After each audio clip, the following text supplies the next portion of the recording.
रैदास जी कितने उच्च कोटि के भक्त थे, भक्त हैं, ये तो कोई ध्यान नहीं देता। एक वाक्य सबने याद कर लिया, मन चंगा तो कठौती में गंगा। और इस मन चंगा तो कठौती में गंगा की व्याख्या पूज्य बक्सर वाले महाराज जी बहुत बढ़िया करते थे। आपने सुनी होगी कई बार। वो कहते थे, अरे भाग्यहीनो, ताश खेलोगे, जो नहीं खाना चाहिए वो खाओगे, जो नहीं पीना चाहिए वो पियोगे, जो नहीं करना चाहिए वो करोगे, जहां नहीं जाना चाहोगे वहां जाओगे, दिन चढ़े तक सोओगे और स्वेच्छाचारितापूर्ण तुम्हारा जीवन होगा। अब फिर कहोगे मन चंगा तो कठौती में गंगा। अरे मन चंगा होगा ब्रह्मवेला में उठने से, मन चंगा होगा नित्य नियम करने से, संध्योपासन करने से, देवाराधन करने से मन चंगा होगा, शास्त्र विधि का पालन करने से मन चंगा होगा, शास्त्र विधि का उल्लंघन करने से मन चंगा नहीं होगा। ये जानते हो, मन चंगा तो कठौती में गंगा, इसका रहस्य जानते हो? नहीं जानते। रैदास जी नित्य गंगा स्नान के लिए जाते थे, काशी में रहते ही थे। काशी में रहने वाले प्रायः गंगा स्नान तो करते ही हैं। हमारे जुगल जी तो गंगा जी के घाट पे ही रहते थे। 80 घाट, कितने साल रहे? 10 वर्ष रहे ये। गोस्वामी तुलसीदास जी महाराज जिस घाट पर अंतिम क्षण तक विराजे, उस घाट पर उनके द्वारा स्थापित हनुमान जी की सेवा करते हुए 10 वर्ष हमारे जुगल शरण जी को वहां रहने का सौभाग्य मिला। अब बक्सर वाले महाराज जी की सेवा तो मिली ही। तो काशी में प्रायः गंगा स्नान का नियम है। हमारे पूज्य गुरुदेव भक्तमाली जी कहते थे कि सन 1900 माने 30 समझ लो, 1930 से लेकर के और जब तक महाराज जी सन 1943 तक महाराज जी रहे काशी में। तो महाराज जी कहते प्रायः काशी में जो बहुत दूर रहते उनकी बात अलग है, जो निकट रहने वाले तो सब गंगा जी ही नहाते थे और गंगा जी का ही जल पीते थे। ऐसा था, उतनी विकृति नहीं थी। गंगा जी का जल बहुत दिव्य था, कल कारखाने नहीं थे, दूषित फैक्ट्रियों का पानी गंगा जी में नहीं जाता था। तो रैदास जी रात्रि को ठीक 3 बजे गंगा जी में गोता लगा के आ जाते थे। उनमें दीनता इतनी थी महाराज जी रैदास जी में कि मेरा शरीर किसी से छू न जाए, मैं किसी के धर्म और सदाचार में बाधक न बन जाऊं। तो सबसे पहले लोग जब गंगा जी ने सबसे पहले गोता हमारा लगे, और उस समय रैदास जी की पूरी काशी में प्रतिष्ठा हो चुकी थी। एक पंडित जी जाते थे गंगा स्नान करने, रैदास जी से उनका प्रेम था, थोड़ी देर बैठकर उनके पास भजन कीर्तन सुनते फिर चले जाते। एक दिन उन्होंने कहा कि रैदास जी आज सोमवती अमावस्या है, आज तो बहुत बड़ा पर्व है, चलो गंगा स्नान करने चलो। दोनों ने कहा हम तो भोर में 3 बजे ही गोता लगा जाते हैं और फिर द्वारा तो हम नहीं जा पाते हैं, हम तो एक बार स्नान कर चुके हैं, आप जाते हैं आप जाइए। अरे बोले आप तो ऐसे ही मुसल स्नान करके आते होंगे, एक गोता लगाए और चले आए। अरे हम बढ़िया से आपको विधि पूर्वक स्नान कराएंगे, जैसे स्नान की विधि होती है, आपको पुण्य लाभ मिलेगा। तो संकोच में पड़ गए, बोले महाराज हम लोग तो निम्न वर्ण में जन्म हुआ है, हमारे क्या विधि कुछ नहीं, ऐसी राम राम करके गंगा जी में गोता लगा लिया। नहीं पंडित जी आपको तो चलना पड़ेगा, भगत जी आपको चलना पड़ेगा। तो उन्होंने कहा अच्छा ठीक है कोई बात नहीं, अब हम तो नहीं जा पाएंगे, क्षमा करना, ले ये 2 पैसा ले लो। तो अपनी बोरी के नीचे से 2 पैसा निकाले और बोले ये 2 आना गंगा जी को अर्पित कर देना, भेंट दे देना गंगा जी को। ले मां गंगा मैया, अब कह देना कि दीनहीन रैदास भगत की भेंट है ये। सो पंडित जी ने विधिवत गंगा स्नान किया, गंगा जी का पूजन किया। जब चलने लगे तब उनको याद, अरे रैदास जी ने भेंट दिया था। तो उन्होंने वो 2 आना चलते थे ना, तो 2 आना लेकर के गंगा जी में जैसी डालने के लिए, यो गंगा जी रैदास भगत की भेंट। सो गंगा जी का हाथ बाहर निकल आया, गंगा जी की धारा से दिव्य हाथ निकल आया, और गंगा जी ने उसको डूबने नहीं दिया, उसको दक्षिणा को ले लिया। और लेने के बाद एक आध कुछ केला भी गंगा जी को भोग के लिए डाल दिया और दक्षिणा दे दी। तो गंगा जी, थोड़ी देर में गंगा जी का हाथ निकला और उनकी आवाज सुने, ब्राह्मण देवता तुम रैदास जी को मेरी ओर से यह प्रसाद दे देना। तो एक बहुत दिव्य कंकण जिसमें अमूल्य हीरे जड़े हुए थे, स्वर्णमय कंकण, वो दे दिया। बोले ये रैदास जी को दे देना। पंडित जी मन में सोचने लगे, चलो गंगा जी की आवाज़ तो सुनी, हाथ भी दर्शन हो गया, और हम बचपन से लेके बूढ़े हो गए, हमको तो गंगा जी ने बाहरे रैदास भगत, इनके 2 आना के लिए गंगा जी का गंगा जी ने हाथ फैला दिया।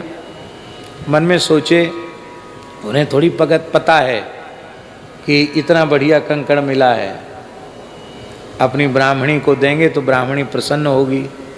हमेशा शिकायत करती है, खाली मंत्र पाठ वेद पाठ में लगे रहे तो हमारे लिए कोई नया आभूषण नहीं बनवाते हो। तो इतना बढ़िया आभूषण, खुश हो जाएगी ब्राह्मणी। तो रैदास जी क्या नहीं गए, अपने घर गए, अपने घर का रास्ता ही भूल गया।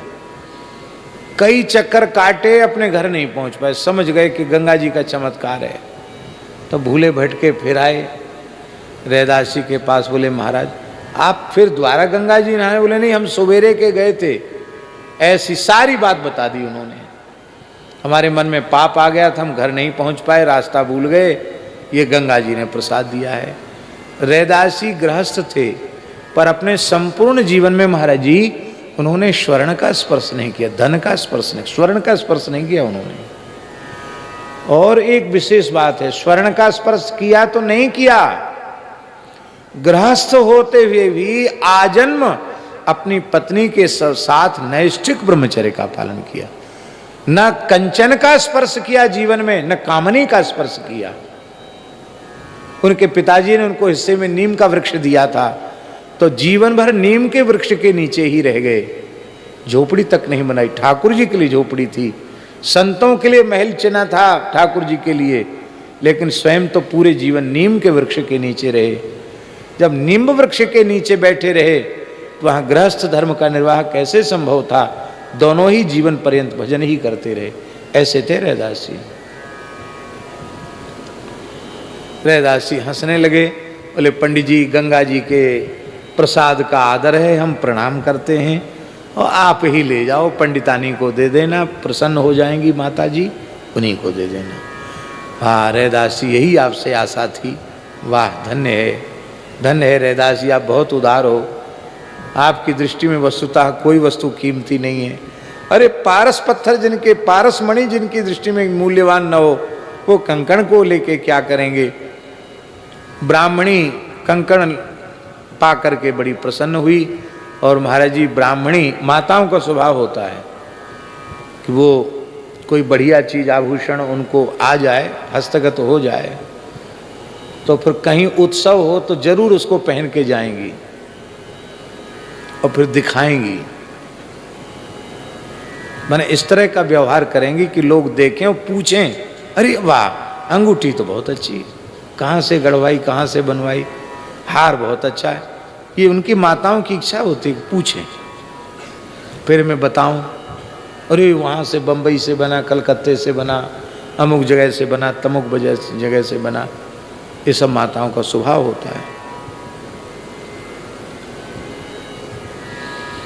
हमारे महाराज जी सुनाते थे, पहाड़ी बाबा महाराज के 2 साधु थे।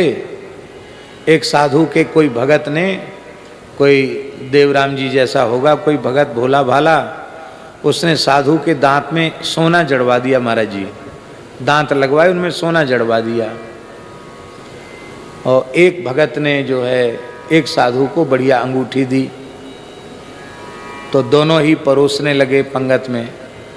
तो जिसके दांत लगे थे ना सोने के, वो साधु कहे खीर प्रसाद, खीर प्रसाद, ऐसे होंठ फैला के बोले खीर प्रसाद, खीर प्रसाद। तो उसके दांत चमके सोने के। तो अरे गुरु भाई वाह, ये सोने के दांत, हाँ हाँ महाराज ये भगत जी हैं, क्या करें, नहीं माने, दे दिए, दांत में सोना लगवा दिया। और दूसरे उनको अंगूठी पहनी थी, तो वो कहें पुआ प्रसाद, ऐसे अंगूठी दिखा के पुआ प्रसाद, पुआ प्रसाद, पुआ राम। तो आगे परोसते परोसते गए तो एक ठाकुर साहब बैठे थे उस पंक्ति में, अलग बैठे थे साधुओं की पंक्ति से, विशिष्ट थे, तो उनको बिठा दिया गया। वो समझ गए कि ये न तो खीर परोस रहे न पुआ, एक तो अपने सोने के दांत दिखा रहा है और एक अंगूठी दिखा रहा है। तो ठाकुर साहब तो बड़े जमींदार थे, उनसे राजा थे एक तरह के, उन्होंने तो बहुत सोना हीरे जवाहरात पहन रखे थे आभूषणों में। तो उन्होंने अपने गले में एक आभूषण पहन रखा था, पुराने भाषा में उसको गोप कहते थे, गोप। अब गोप क्यों कहते थे ये तो भगवान जाने, गोप तो गाय से ही संबंधित कुछ होगा, पर वो इतना बना सूर्य के जैसे होता था और उसमें बीच में पद्मराग और चारों ओर विशिष्ट रत्न जड़े हुए होते थे। वो बहुत मूल्यवान होता था, राजा महाराजा लोग गोप धारण करते थे। तो उसने बाबा जी से कहा, जिसके हाथ में तस्मई की बाल्टी थी और पुआ की झवरिया थी, बोले महाराज बड़ी कृपा की, परोसने आए हो, यहाँ परोस दो।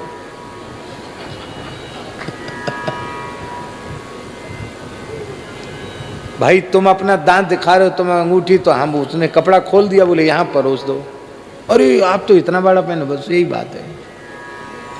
माताओं का स्वभाव होता है आभूषण दिखाने का। तो ब्राह्मणी जो थी वो ऐसी हल्का न्योता था, कोई पक्का न्योता नहीं था, सिठानी। नगर सेठ के घर के कोई उत्सव में आग्रह पूर्वक निमंत्रण नहीं था, पर ब्राह्मणी बोले नहीं मैं तो जरूर जाऊंगी वहाँ। पंडित जी बोले नहीं हम ही चले जाते, बोले नहीं नहीं मैं जाऊंगी। भाई तुमको नहीं बुलाया, अरे क्यों नहीं बुलाया, सब जगह आप ही जाएंगे, हम भी जाएंगे। वो गई वहाँ।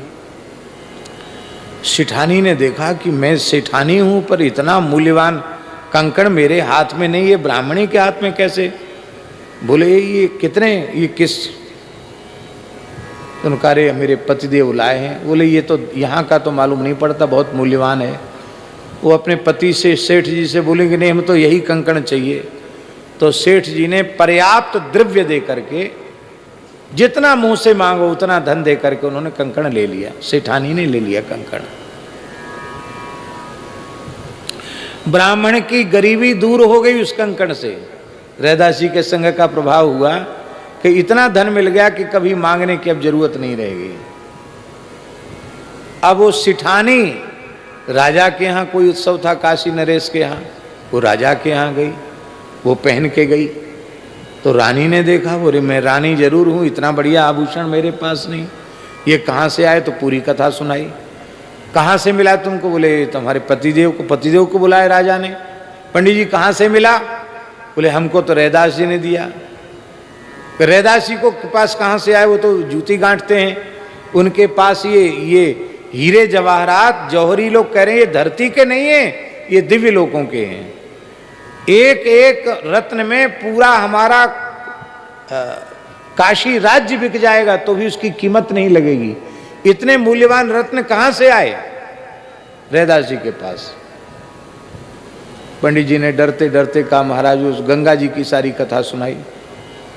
बोले अब ये तो सेठ जी को तो मुंह मांगा धन दिया और वो रानी को पसंद आ गया, रानी ने ले लिया। बोले अब तुम जाओ पंडित जी दूसरा लेके आओ रैदास जी से, एक हाथ में तो अच्छा नहीं लगे, दोनों हाथ में होना चाहिए कंकण। अब पंडित जी बड़ी दुखी हो गए कि बड़ी आफत में पड़े, नहीं तो अब राजा रुष्ट हो जाएगा तो काशी छूट जाएगी। उदास गया रैदास जी के पास। बोले महाराज हम क्या समझते कि कंकण में इतनी आफत है। वो कंकण वहाँ से वहाँ गया, वहाँ से वहाँ गया, वो राजा तक पहुँच गया। राजा कहता दूसरा लाओ, तो मैं दूसरा कहाँ से लाऊं। रैदास जी ने कहा कि वो तो गंगा जी ने दिया था, मैं कहाँ से लाऊंगा। नहीं महाराज कहीं से लाओ, मेरे ब्राह्मण हूँ, रो रहा हूँ आपके सामने, हमारी लाज आपके हाथ में है। ब्राह्मण को रोते हुए रैदास नहीं देख पाए और उन्होंने कहा मन चंगा तो कठौती में गंगा। और ये कह करके कि मन चंगा है तो कठौती के जल में भी गंगा जी हैं। जैसे ही कहा कठौती में गंगा, गंगा जी कठौती में प्रकट हो गई। गंगा जी का हाथ आ गया और दूसरा कंकड़ गंगा जी ने दे दिया। ये है मन चंगा तो कठौती में गंगा। इस कहावत का रहस्य ये है। तो रैदास जी जैसा जीवन होगा तो मन चंगा होगा, और मनमाना करोगे तो क्या मन चंगा होगा? मन चंगा नहीं होगा।